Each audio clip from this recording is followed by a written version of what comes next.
সম্মানিত বন্ধুরা, এখন আছি কিন্তু আপনারা দেখতে পাচ্ছেন পিছনে ব্যাক ক্যামেরায় গোলপাতা গাছ। এটা কিন্তু সুন্দরবনের অন্যতম প্রধান বৃক্ষ।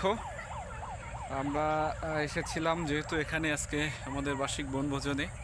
এখন চেহারাও ক্লান্ত বিধ্বস্ত, তারপরে একটু দেখানোর প্রয়াস করছি মাত্র। আমি একটু ব্যাক ক্যামেরা আপনাদেরকে দেখাই। এটা কিন্তু সুন্দরবনে বিখ্যাত সেই গোলপাতা গাছ, এখন এখানে রোপণ করা হয়েছে। আজকে খুলনা রিভার ভিউ পার্কে দেখেন পার্কের পরিবেশ কত মনোরম, কত স্নিগ্ধ, সবুজে মোড়ানো, এক টুকরো সবুজের প্রতিচ্ছবি। আর এদিকে কিন্তু ঝাউ গাছ আপনারা দেখতে পাচ্ছেন কত সুন্দর। আর পরেই কিন্তু রূপসা নদী, তো আমি একটু ওদিকে যাব, আপনারা দেখতে থাকুন। খুলনার বিখ্যাত রূপসা নদী, দেখেন কত স্নিগ্ধ পরিবেশ, বিকেলের পরিবেশ অনেক স্নিগ্ধ মনোরম। বড় বালুবাহী বাস যাচ্ছে, আমরা একটু ওদিকে যাচ্ছি নদীর দিকে। দেখেন এটা কিন্তু কেওড়া গাছ, অনেকেই চিনবেন না যারা শহুরে মানুষ।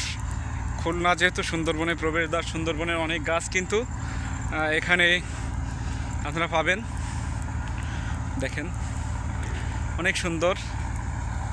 আর এই যে বালুবাহী বাস, মালবাহী কার্গো নৌকা, লাইটার জাহাজ যেগুলা, ওই দেখেন রূপসা রেল সেতু, যেটা খুলনা রেল সেতু।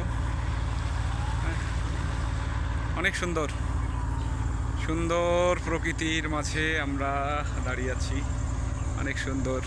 দেখেন সত্যি মন ভালো করে দেয়। এখন জোয়ার হচ্ছে, দেখেন নদীতে অনেক সুন্দর। আমাদের দর্শনার্থীরা, আমাদের সহ যাত্রী যারা, তারা কিন্তু আসছেন। দেখেন অনেক সুন্দর। তো সবাইকে আবার শুভেচ্ছা, ধন্যবাদ জানিয়ে আমাদের ভিডিওটি এখানে শেষ করছি। ভালো থাকবেন সবাই।